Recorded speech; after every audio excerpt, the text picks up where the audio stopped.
Good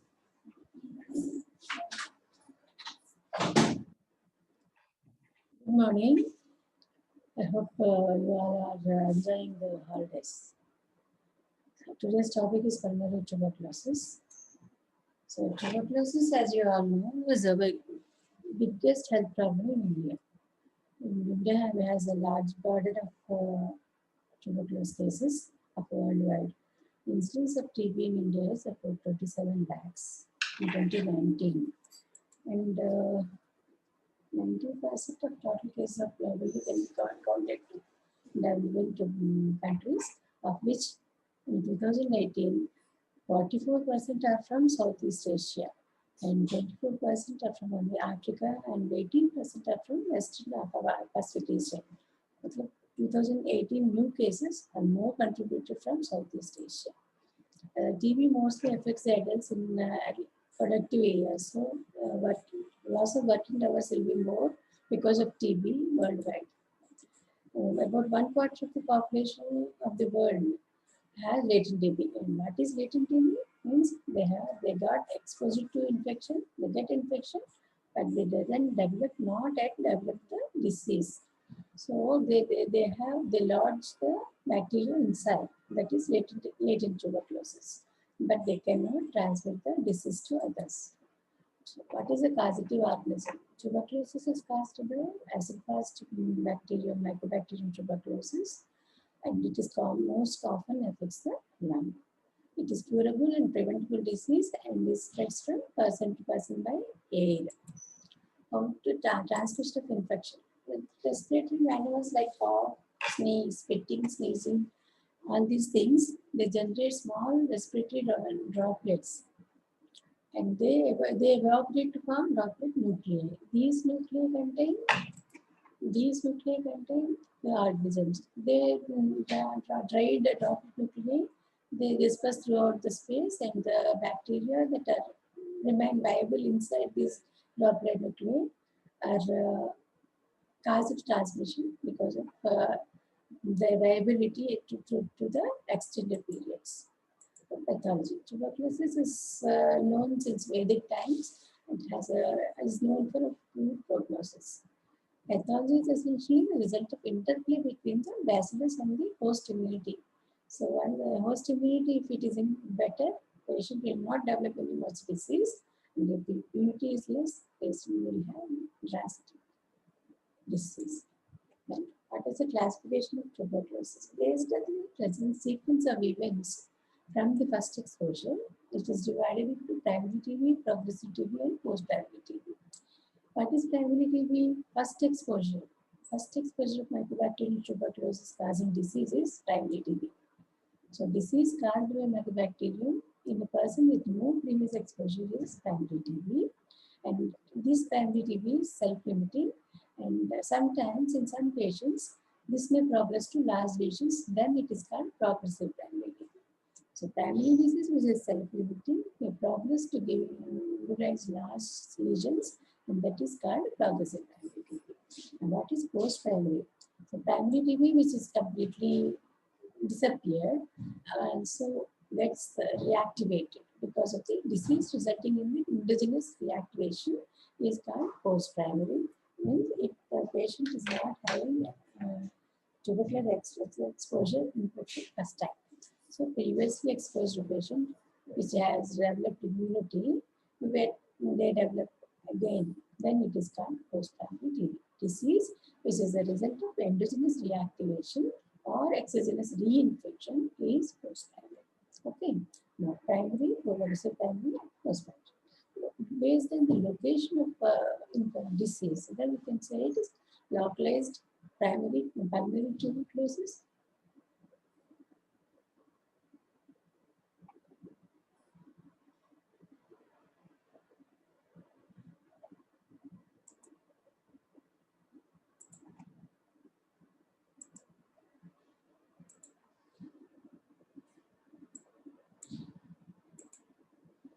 So depending on the location, you can say pulmonary tuberculosis and extrapulmonary tuberculosis. Pulmonary and disseminated tuberculosis. Pulmonary tuberculosis means tuberculosis of lung. Extrapulmonary means extra other than lung. And disseminated tuberculosis is if at least two organs other than lung, extrapyramidal two sites are involved, then we say it is disseminated tuberculosis. So what is primary tuberculosis? Primary tuberculosis is the first exposure of mycobacterium. It is more common in highly endemic areas. It is occurring in children because atmospheric air enters bacteria, so they will be exposed even during childhood. But in case of countries where there is substantial control of tuberculosis, first exposure may occur in adulthood. So primary TB may be present in adults in substantial controlled tuberculosis countries. So what is progressive primary TB? Progressive primary TB is when there is inadequate immunity or loss of acquired immunity or due to occurrence of specific immunity defect, primary TB, which is normally self-limiting, develop into large lesions, that is called progressive TB. So inadequate immunity or loss of acquired immunity or immunity defect, any particular immunity defect, cause primary TB to develop into large lesions, and that is called progressive TB. This is seen in infants, adults, and elderly. And post-primary is a disease generally occurring in adults who develop acquired immunity to tuberculosis initially, and through endogenous reactivation or exogenous reinfection, it occurs again. Disease occurring in adults who developed acquired immunity to TB through endogenous reactivation or exogenous reinfection is called post-primary tuberculosis. So, what is the pathogenesis of tuberculosis? Lung is predominant primary organ infected by mycobacterium because of airborne infection. So there are conditions that increase the risk of tuberculosis include immunodeficiency. Any immunodeficient diseases like HIV or immunosuppressive disease therapy like corticosteroid intake in case of organ transplant conditions, any immunomodulator drugs, malignant neoplasms, silicone, silicosis, other comorbidities like uncontrolled diabetes or CKD, tobacco smoking or drug abusing, or connective tissue disorders. All these conditions, they cause immunodeficiency, because of which there will be lung infection. Primary tuberculosis is first found by Parrott in 1876. Marriage Jules Parrott. Parrott's law is primary TB includes predominant lymph node involvement. This is the Parrott's law. Primary TB includes prominent lymph node involvement.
అంత mute అవ్వలేదా?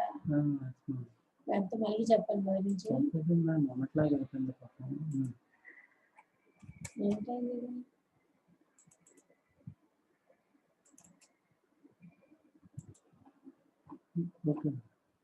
మొదటి నుంచి చెప్పండి అయితే చూద్దాం. చేశాడు మధ్యలో ఏదో అయిపోయింది. మళ్ళీ అయితే వెనక్కి వెళ్ళినా ఇక్కడ నేను చెప్తానండి.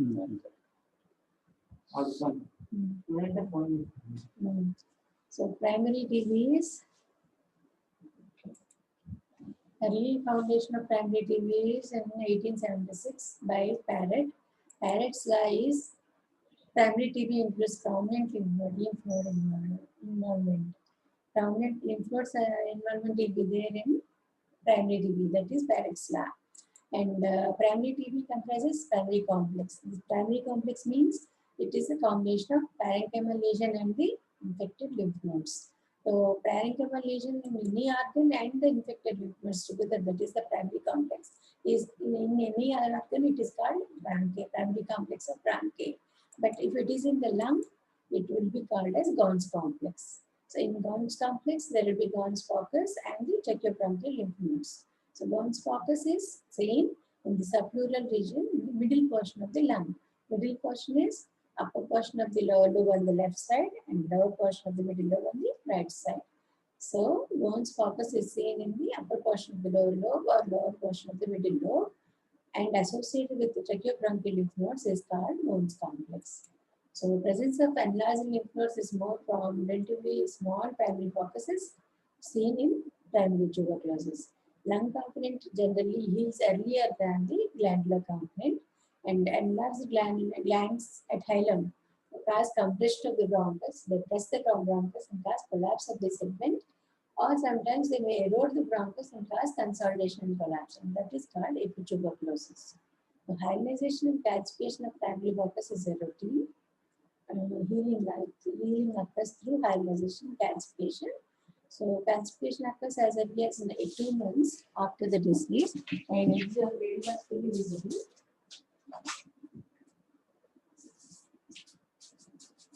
So calcification is seen as early as 2 months, occurs in 2 months only, but it is only visible up to 1 year in X-ray. So a calcified lesion in X-ray does not mean there is no infection. It is sterile. You can't say it is sterile, but it is calcified lesion will be there in the X-ray after only 1 year of infection. So progression of tuberculosis. So how it progresses? Natural history disease influenced by the A's, mycobacterial dose, virulence, infection dose, natural and acquired resistance.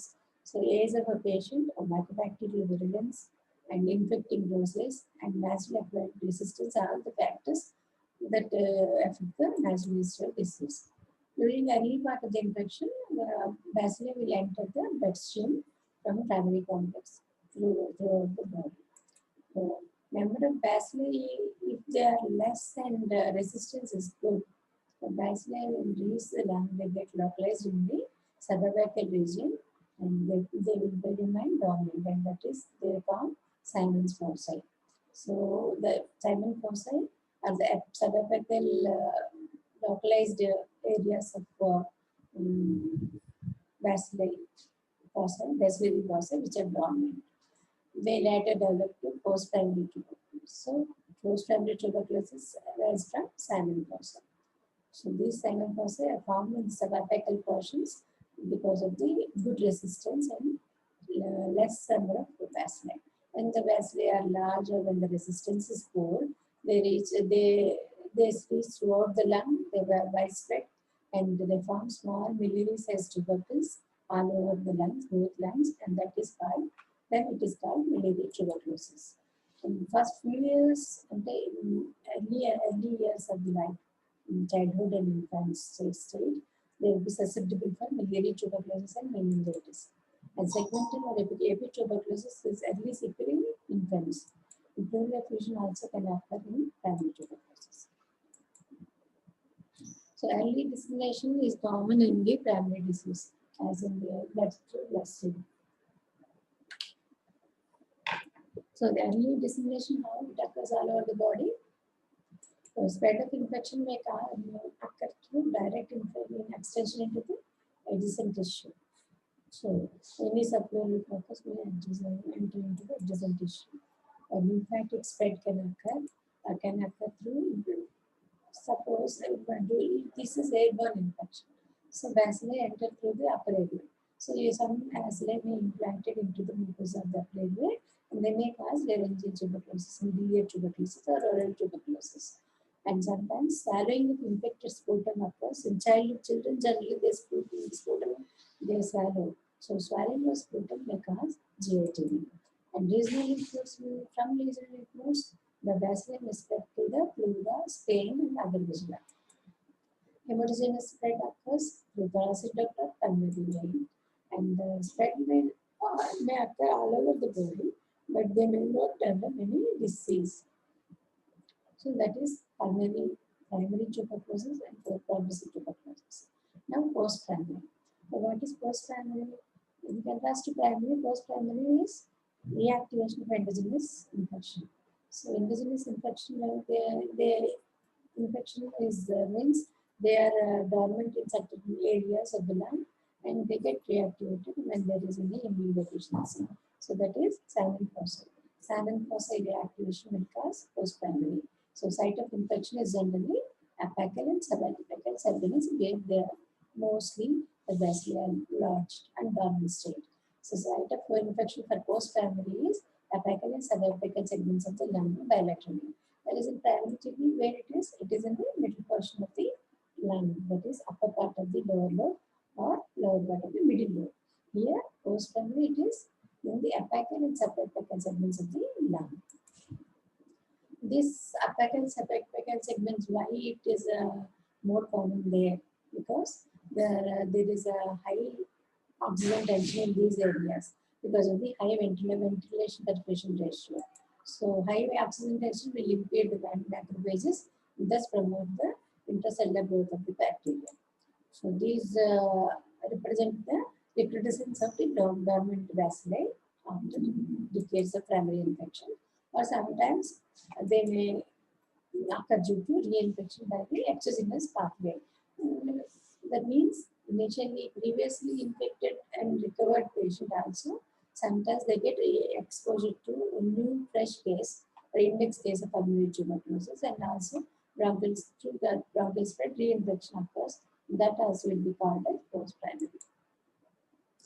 Pathologically, post-primary occurs in 3 stages. One is pneumonia stage. Apical and subapical lobar pneumonia occurs. Later, it develops into nodular lesions and then into fibrocaseous cavities. So, nodular lesions are known as common lesions of tuberculosis. The well-defined areas of tuberculosis with surrounding parenchyma being normal, or sometimes they is scarred. And it has a definite granular mass and varying amount of internal caseation. So fibrocaseous lesions are having various stages. So when we liquefaction, caseation, necrosis, and fibrosis, 4 stages will be there. So all these 4 stages, the lesions can occur in any stage, can appear in any stage. Liquefaction stage, caseation stage, necrosis stage, or fibrosis with retraction. The surrounding parenchyma and retraction of surrounding parenchyma occurs and tunnel thickening occurs. So most characteristic feature of post-primary is cavity. So one or more cavities will be there for post-primary, and involvement of lymph nodes is less as compared to primary tuberculosis. So cavities may or may not communicate due to bronchus. If they communicate, they will get cavernous bleeding, otherwise you won't. Caseation also may soften the walls of the adjunct arteries, pulmonary artery, and then they lead to aneurysm of that particular artery. That is called Rasmussen's aneurysm. So caseation softening the walls of the arteries will result in Rasmussen's aneurysms. So small cavities may heal by itself, but healing always post-primary cases. Healing occurs with fibrosis and cicatrization. So there will be loss of lung volume and the pulling of phylum upwards. With modern treatment, however, when there is if the patient appears in earlier stage, if the patient attends early stage of diagnosis, stage of the disease, the response will be good and there won't be any evidence of the disease after treatment. So, what are the changes of primary complex? Primary infection will develop into primary complex, which has a parenchymal lesion and a lymphnodal lesion.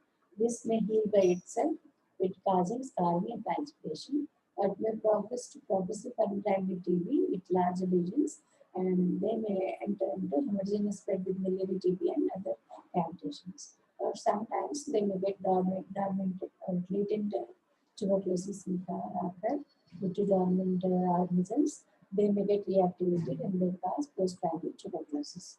This post-primary tuberculosis may result in cavitation, fibrosis, caseation, or miliary tuberculosis or early scarring. So, what is miliary tuberculosis? Homogeneous spread of bacilli throughout the lungs will cause miliary tuberculosis. There will be millet-like appearance on X-ray, then that's why the name is miliary tuberculosis. It is often characterized by 2-3 weeks of fever, night sweats, anorexia, weight loss, and dry cough. So all the condition, any tubercular condition, there will be fever, night sweats, anorexia, weight loss. And in miliary tuberculosis, there will be dry cough. If the splenomegaly may be present, headache may occur in case of associated tubercular meningitis. In auscultation, generally, miliary tuberculosis, like auscultation shows no signs. And sometimes, if it is advanced disease of miliary tuberculosis, then patterns may occur. Fundoscopy issue for early tuberculosis. X-ray is the diagnostic administering appearance, anemia and leukopenia occurs. So this is the X-ray showing miliary tuberculosis. This is a small particular nodule that this is miliary tuberculosis, millet-like throughout bilaterally. This is classical for miliary tuberculosis. Natural history of untreated tuberculosis. This is the primary complex. Large lymph node involvement and small parenchymal lesion in primary TB. This may progress to progressive TB with larger lesions in the upper lobe. It may spread, hemorrhagic spread may occur, and they may cause the miliary tuberculosis, meningeal tuberculosis, or pleural effusion. And post-primary cases, they may occur in 1 to 5 years after dormant bacilli may get reactivated because suburbical tuberculosis with cavitation or tuberculosis, renal tuberculosis, skin tuberculosis occurs after 5 to 15 years. So, what is the immunology behind the tuberculosis process? So, immunology of tuberculosis can be divided into 4 phases. Initial phase, there will be an initial phase of infection where the macrophages get infected. Resident macrophages in the alveoli get infected. In second phase, there will be polymorphonuclear recruitment and recruitment of monocytes causing containment of the bacilli. And third stage, there will be granular formation where T cell recruitment occurs and giant cell formation occurs where the bacilli will be localized and killed. For the killing of bacilli occurs and the localization of the bacilli occurs. At this stage, the patient primary TB will be completely cured. But if there is any defect in the granular malformation, the infection enters into 4th phase where there will be dissemination of bacilli into the other organs. So, the lab diagnosis of tuberculosis. How to diagnose tuberculosis? Macroscopic demonstration of bacillus is the mainstay of diagnosis of tuberculosis. So, in pulmonary tuberculosis, the specimen for the demonstration of bacillus is sputum. So, how to collect sputum, how to transport sputum. Sputum should be collected in a wide-mouthed, sterile, transparent, screw-capped, easily labeled, rigid container containing about approximately 25 ml capacity. So this is very specific for the sputum collection. Container should be sterile, should be wide-mouthed, it should be transparent, it should be screw-capped, easily labeled and visible, and contains at least 25 ml approximately. So this type of container we should take, and specimen should be collected Whenever we collect this sputum, it should be collected in the open space and away from the other people because it can cause infection to others. So it should be collected in an open space away from the other people and should be collected in this type of container. And two specimens should be examined. So two specimens should be collected. One is at the spot, on the spot, and the other is early morning. The patient should collect early morning sample at home and then bring the sample here and here at the spot we have to collect another specimen. And the two specimens should be examined. Specimen should be transported immediately, or otherwise we have to, if it is given, have them store in the refrigerator.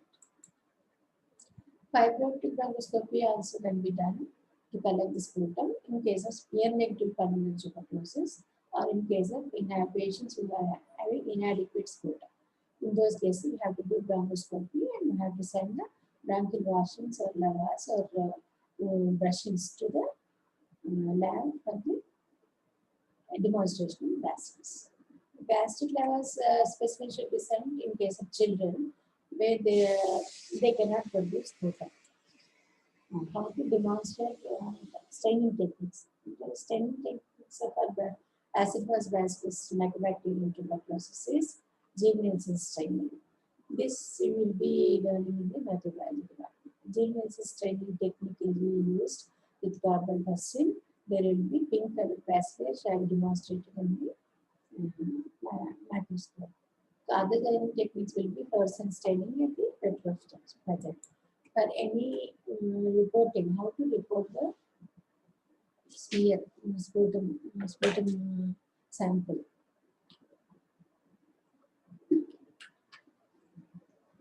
For any sputum sample, we have to examine 100 immersion fields. So, if to say negative, at least 100 oil immersion fields should be examined, and none of them should contain any AFB. So, if there is no AFB seen for 100 oil immersion fields only, you have to say it is negative. Otherwise, you have to examine it properly. 100 oil immersion fields, at least one is present, then we should not say it is negative. We have to say it is scanty. So 100 oil immersion fields, if they are not showing a single LB, then we should say it is negative. If 100 oil immersion fields are examined, and if there are less than 10 bacilli seen, then we have to say it is scanty, and you have to report exactly how many number bacilli are seen. If more than 100 bacilli are seen in 100 oil immersion fields, then we have to say it is 1+. If every oil immersion field is having 1 bacillus, then only 15 fields examination is sufficient, and then we should say it is 2+. Every oil immersion field, if it is showing 1 bacillus, at least 1 bacillus, then only 50 fields examination is sufficient, and we should report it as 2+. If per oil immersion field more than 10 bacilli are seen, then we can examine only 20 fields and we can say it is 3+. More than 10 per field there, then 20 fields are examined, we can report it as 3+. So I think we have got cleared the smear negativity, scanty, 1+, 2+, and 3+.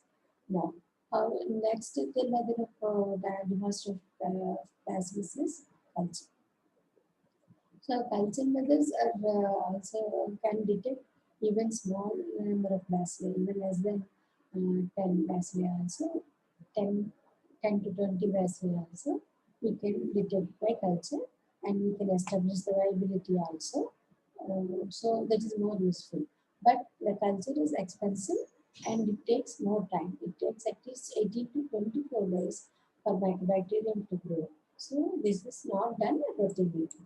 So there are two types of media for culture. So there are solid media and liquid media.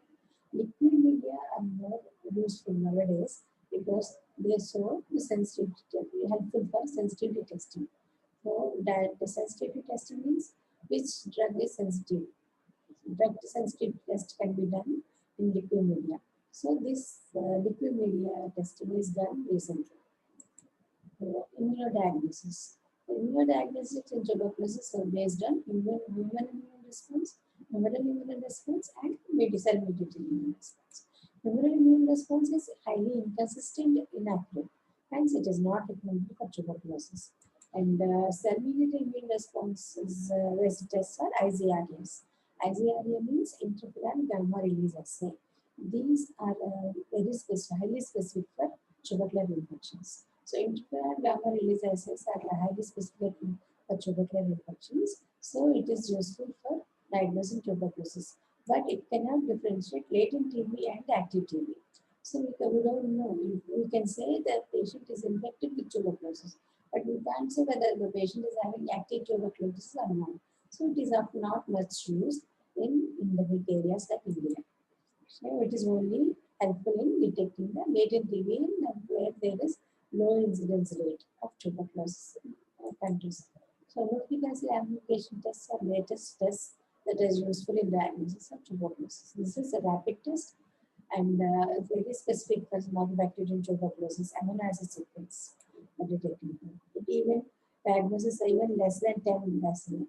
And whereas in smear we need at least 5,000 to 10,000 bacilli to get a positive result.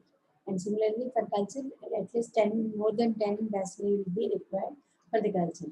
But even nucleic acid amplification test, lower, even 10, less than 10 bacilli also can be detected. And highly specific for Mycobacterium tuberculosis also. So smear, we can say it is as A, B, but we can't say whether it is particular Mycobacterium tuberculosis or atypical tuberculosis. You can say it is Mycobacterium is present, it is atypical Mycobacterium or Mycobacterium tuberculosis. But in nucleic acid amplification test, it is highly specific for Mycobacterium tuberculosis, so it is more useful. And that is, it is useful particularly in smear negative tuberculosis also. And because less load also can be detected. And another advantage of nucleic acid amplification test is it can help in identifying the isolated and rifampicin sensitivity. So now the AS is drug-resistant tuberculosis. So there is always much help in for identifying the isolated and rifampicin sensitivity. And biochemical markers other than these, other ADA and interferon gamma also are done for TB diagnosis. What is MANTOUX test? MANTOUX test is widely used hypersensitivity reaction test for the detection of tuberculosis in previous days. So tuberculin is a PPD used as a sensitive, and this is reconstituted in acidic copper solution and is available as identification in 5 ml vials. 0.1 ml equals to 1 tuberculin unit. So 0.1 ml, that is 1 tuberculin unit, is injected into the intradermally into the forearm. On the forearm, ventral side, and the forearm intradermally, we have to inject 0.1 ml of tuberculin. That is in standard tuberculin skin testing. It should be done slowly. The satisfactory test should result in a flat, pale, pea-sized wheel should be developed at the injecting area with the clear pits of hair follicles and a well-demarcated border without leakage of the tuberculin. So immunological basis for this is it will tell mycobacterium direct infection. Those people who are having infection will have a delayed type of hypersensitive reaction to this.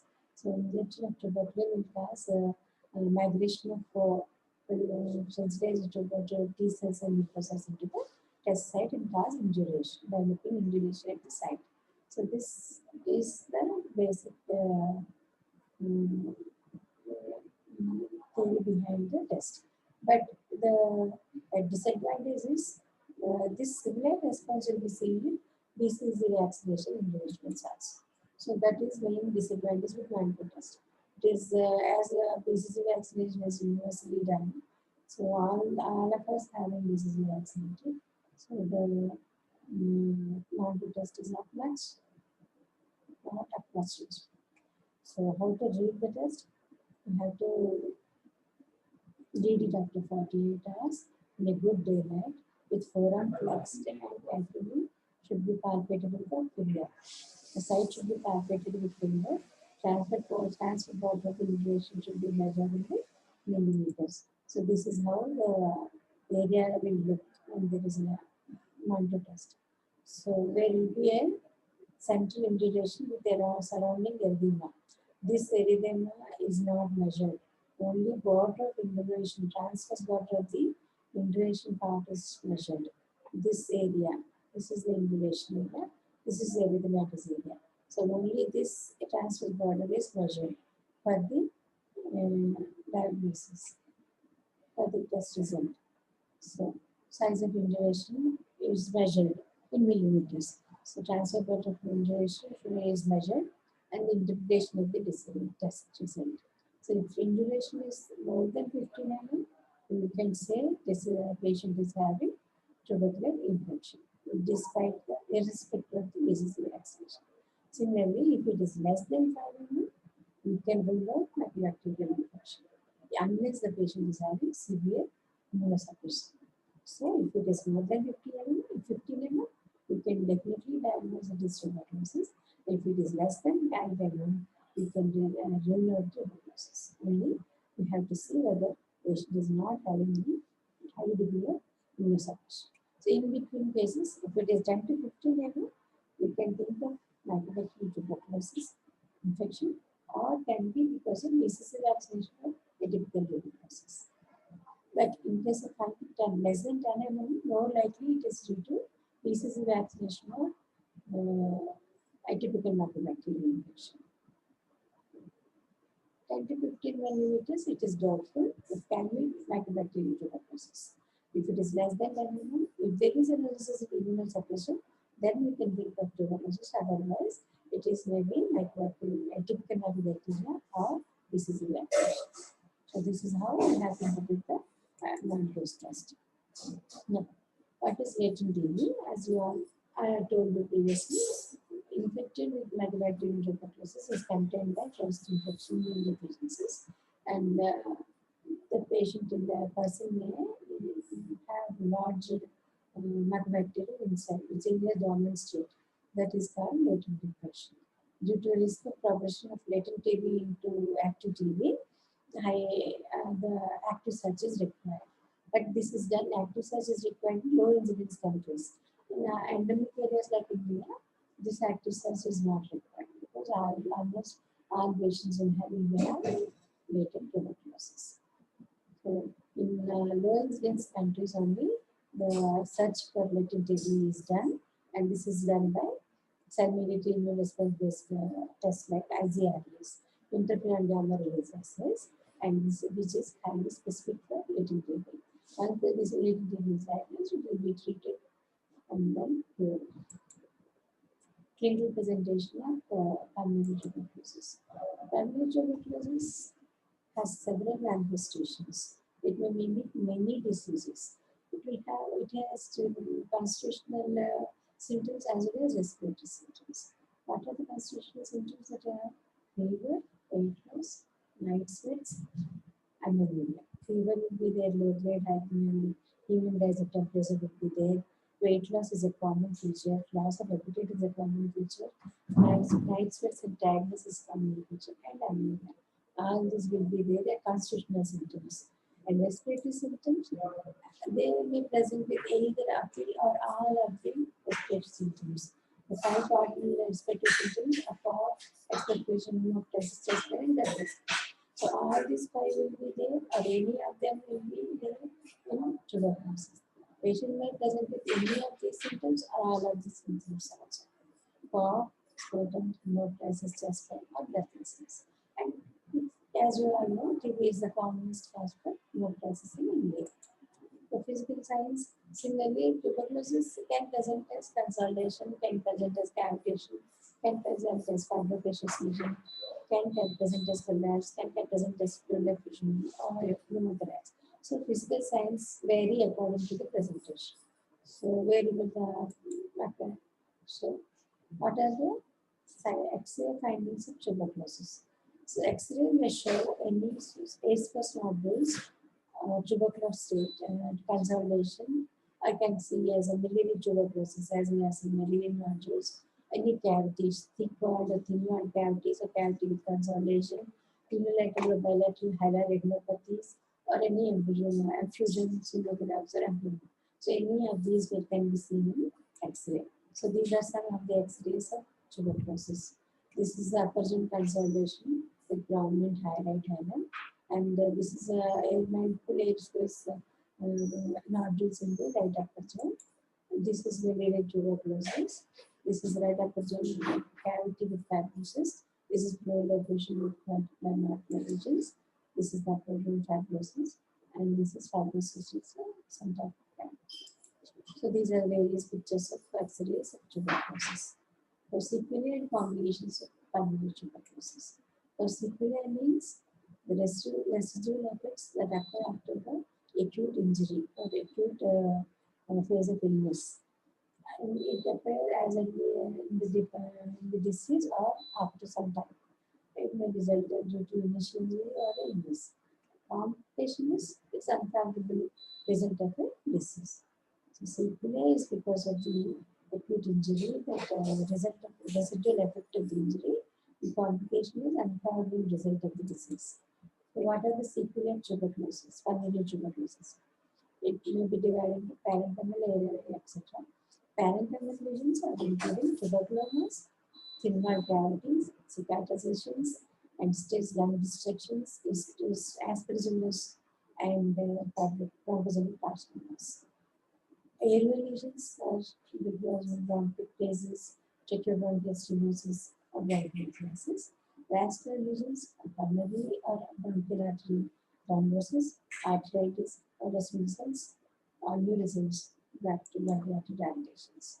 Mediastinal calcifications, extradontal extensions, esophageal fistulas, esophageal bronchial fistulas, restrictive pericarditis, fibrosing mediastinus.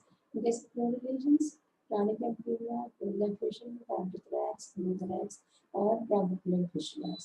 Ancestral lesions, diabetic tuberculosis, tuberculous spondylitis, malignancies with chronic emphysema. All these are the sequelae of pulmonary tuberculosis. Complications of pulmonary tuberculosis can be hemoptysis, aspergillosis, post-TB bronchiectasis, TB endobronchitis or tracheitis, spontaneous pneumothorax, calcification, scar carcinoma, or chronic respiratory failure. So these are the complications and sequelae of the pulmonary tuberculosis.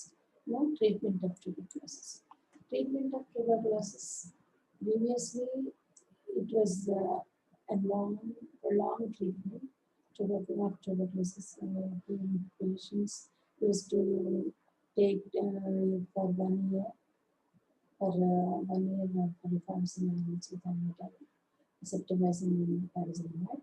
That after the advent of short course chemotherapy, the duration of treatment is decreased. So short course chemotherapy is the widely accepted treatment regimen for tuberculosis. It includes 6 months regimen with 2 phases: initial intensive bactericidal phase and continuation or sterilization phase. Intensive or bactericidal phase. The name implies, as it implies, bactericidal means killing of majority of bacilli. So intensive phase of majority of bacilli are killed and patient becomes non-infectious, mostly symptom-free also. In continuation phase or sterilization phase, as it implies, sterilization process. So any other dormant persisters can be killed during this continuation phase. So initial phase, intensive phase, where majority of bacilli are killed and the patient will get symptom-free. In continuation phase, the dormant bacilli are also killed. So that is why we did target sterilization phase, and the intensive phase is for 2 months and continuation phase for 4 months. This is the DOTS-Diretly Observed Treatment. Short course means the patient will have anti-tubercular drugs under the supervision. So DOTS is the backbone for RMTCP. But recently this RMTCP name is changed to NTCP. National Tubercular Eradication Program. So the government of India launched anti-TB with a goal with the eradication of tuberculosis by 2025. So anti-tubercular drugs. So drugs instead of pulmonary tuberculosis is treated with anti-tubercular agents for 6 to 12 months. The first line treatment anti-tubercular drugs are isoniazid, rifampicin, pyrazinamide, and ethambutol. And these are the purchasing doses of all the 4 drugs. So for any new patient of pulmonary tuberculosis, we start with a short course chemotherapy. 2-HRGE, ZE is 4-HRE. H means INH, as I showed you. H is INH, R is rifampicin, Z is pyrazinamide, E is ethambutol. So 2-HRZE with 4-HRE is the treatment for any new patient or any previously treated patient. Initially, we will start with this regimen. Government of India and the RNTCP or NTVP program are supplying fixed drug combinations. And the pill contain rifampicin 250 milligrams, isoniazid 150 milligrams, pyrazinamide 400 milligrams, and ethambutol 250 milligrams. So the fixed drug dose combination of the 4 drugs will be there in each pill. In each pill, and we will give according to the weight band, we'll give the number of pills. So if it is 25 to 34, we give 2 pills. With 35 to 49 to 3 pills, like that. So according to the weight, we'll give number of pills. In case of continuation phase, the pill will contain only 3 drugs. So pyrazinamide will not be there. So if 4 drugs are there, we'll say schedule 9 pill, and if only 3 drugs are there, it is schedule 10 pill. So for intensive phase, we'll give schedule 9 pill containing rifampicin, INH, pyrazinamide, and ethambutol, and according to the weight band 2, 3, 4, 5, 6. And if it is in continuation phase, we'll give schedule 10 pill, that is rifampicin, INH, and ethambutol. So this is how anti-TB will give medication to the patients. Now, what are the side effects of the drugs? The main side effect is hepatitis. Rifampicin, INH, and pyrazinamide, all 3 have hepatitis as a side effect. So we have to monitor liver function regularly. So initially, baseline NFT should be done before starting the anti-tubercular drug therapy, and every 10 days of initially first 10 days we have to repeat the LFT if there is any rise or not, and if there is no rearrangement of LFT, we can repeat after 1 month and 2 months. The ethambutol is having optic neuritis side effect. So at the examination of eyes or any complaint regarding the eye should be taken care of. The pyrazinamide has another side effect, that is arthralgia. So patient may complain of joint pains, but the arthralgia will reverse once the drug is withdrawn. All patients receiving tuberculosis treatment should be monitored with LFT. As I told you, because of the side effects of hepatitis, you have to monitor regularly with LFT and any other drug adverse reactions, and also for weight. If a patient, once they start an ITT and patient symptoms improve, patient appetite improves, hence the weight also will be gained. So we have to monitor the weight, and according to the weight band, you have to change the dosage also. So in adult patients, if the weight increases or decreases according by 5 kgs, weight band will be changed. So we have to change the weight number of days according to the weight band of the next cycle. But in case of children, it should be done immediately. In pediatric patients, it should be done on the same day itself.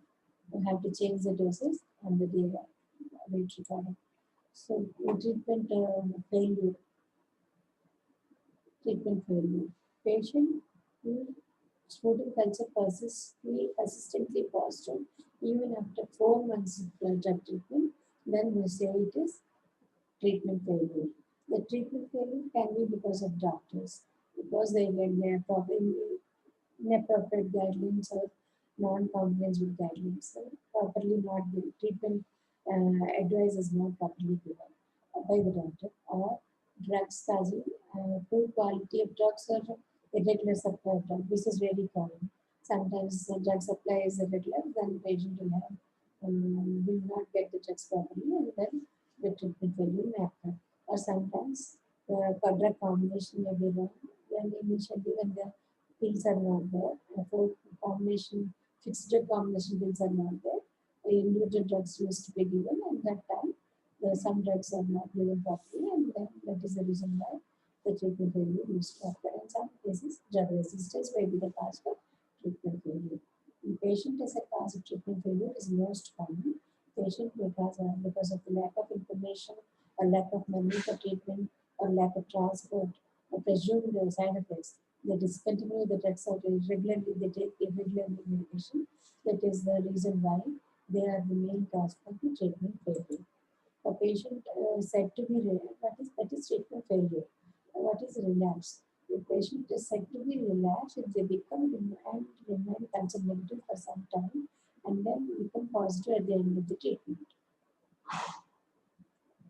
So during treatment, then they become negative. Like sputum positivity, which is converted into negative during the period of treatment, and later again became positive after finishing the treatment. Then we can say it is relapse. What is recurrence? Recurrence means once a patient treatment is completed. Active TB is usually used to refer the situation.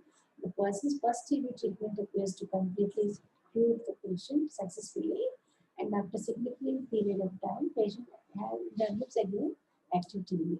This is called recurrence. This may be because of latent tuberculosis or reactivation of the previous drug investment or infection. So all previously treated patients should be initiated with first line drug regimen, like 2-HRZE and 4-HRE, as soon as they have positive smears, and then you have to send for other conditions. So because of drug-resistant tuberculosis prevalence more in country nowadays, the tubercular strains with drug resistance are more difficult to treat with the compared to susceptible ones. So MDR, what is MDR TB? Only XDR. MDR TB is the vascular resistant reaction by rifaximin and orange. Then it is called multi-drug resistant TB. What is XDR TB? Bacilli are resistant to iodines and rifaximin along with phenolines. That is second-line drugs. Phenolines and second-line inhibitors are common medication. Then we say it's XDR TB. MDR TB is only for rifaximin and isoniazid. We investigate generally for rifaximin resistance only. Once it is rifaximin resistance, we consider it is MDR because isoniazid are also resistant if it is rifaximin resistance. CVNAT, cadre-based nucleic acid amplification test, is automatic category is the technique that only detects not only detects the mycobacterium but also detects the rifaximin resistance within 2 hours. So this is the test that is done routinely in NTP, National Tuberculosis Program. So the CVNAT is the test that is to be done during treatment of the tuberculosis. So first we will send for CVNAT, that detects both the mycobacterium also and the rifaximin resistance also. Expert DNA sequences specific for Mycobacterium tuberculosis and rifaximin resistance by polymerase chain reaction is detected, and this is rapid and simple to use this test. So memory at TB resistance, when CVNAT is showing rifaximin resistance and patient is not improving in health or not improving first line drugs, then we should go for DST drugs, susceptibility tests, and for individual drugs, both first line and second line, and accordingly, we have to start a MDR residence.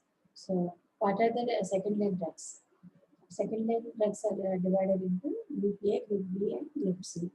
Group A are LLB, levofloxacin, linezolid, and bedaquiline. Levofloxacin, linezolid, and bedaquiline are first line Group A. Second line Group A drugs, and Group B includes C, that is clofazimine and cycloserine. Group C includes delamide and meropenem, paracetamol, amikacin, atheramine, etc. The composition of longer MDR TB regimens generally in MDR TB patients have to use all three Group A agents and at least one Group B. 4 drugs should be there. So all Group A and one for Group B will be started for MDR TB. If any resistance is there, if Group A, all three are not cannot be used, then both the Group B agents should be included, and at least one of the Group C also can be included. Short-term MDR TB regimens for rifampicin resistances, duration is 9 to 11 months, and indication is for pulmonary and extrapulmonary also.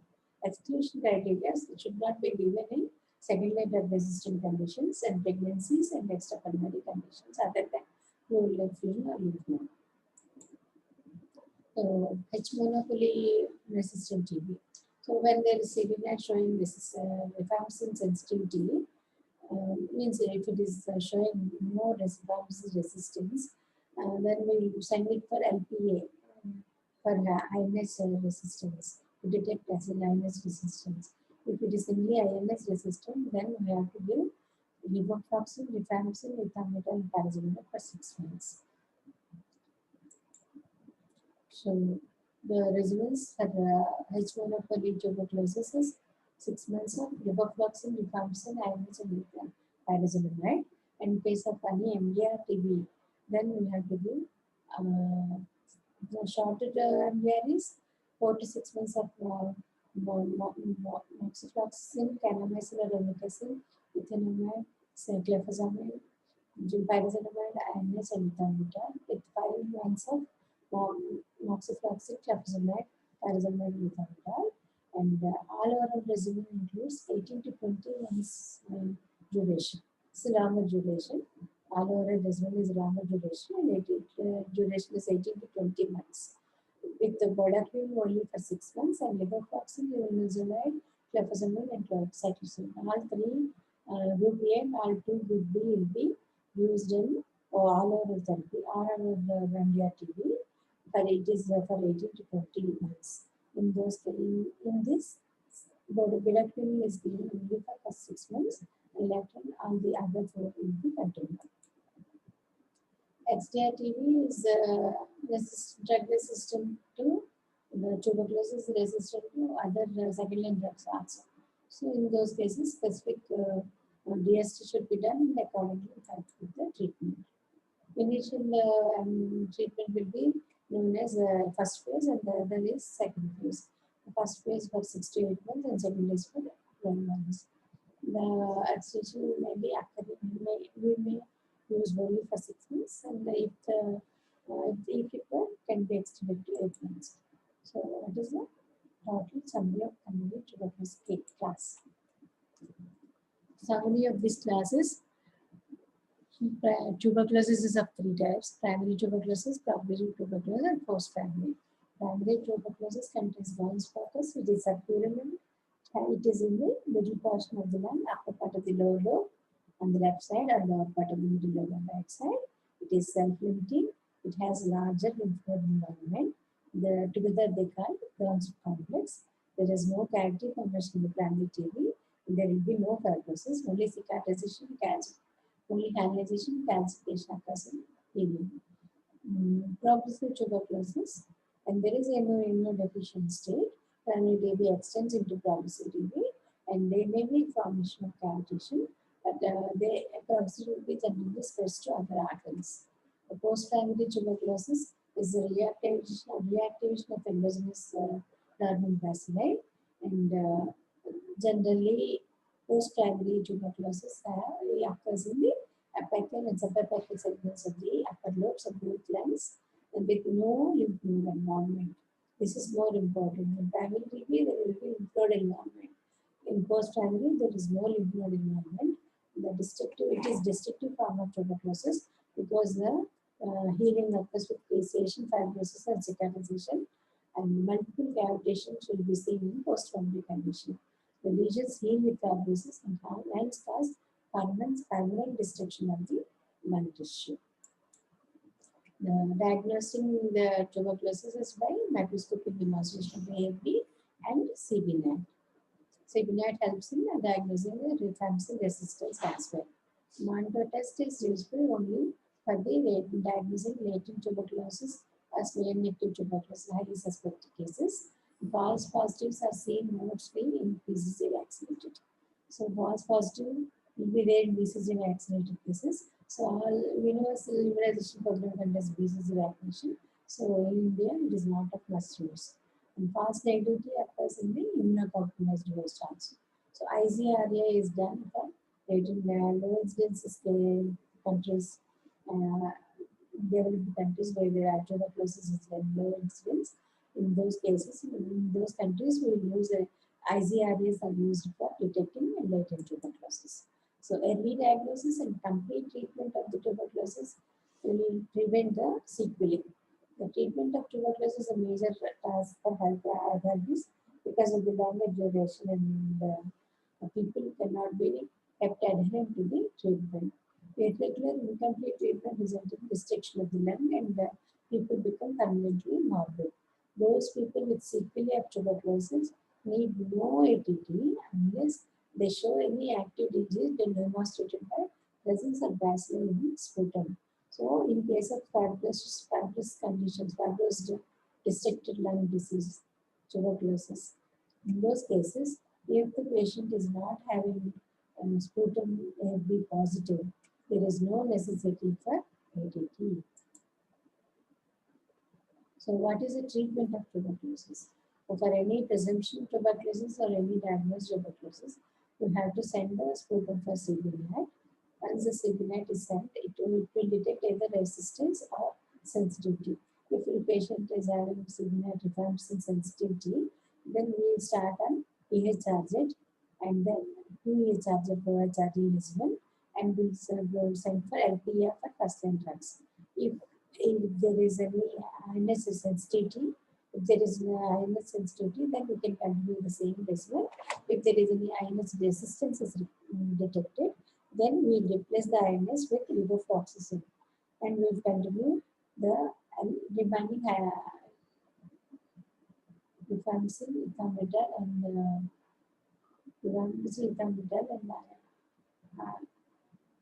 pyrazanamide along with levofloxacin should be given in INS resistant cases for 6 months. And in these conditions, pyrazanamide should be continued for 6 months. Here we will give pyrazanamide for only 2 months in drug sensitive cases. But if it is a INS resistant case, the INS is replaced by levofloxacin, and pyrazanamide should be continued for 6 months. In case of rifampicin resistant conditions, we have to start with short-term MDR TB regimen for 9 to 11 months, which is, as I told you, moxifloxacin, carbamazepine, clofazimine, pyrazanamide, ethambutol, and then we will send it for LPA, second-line LPA.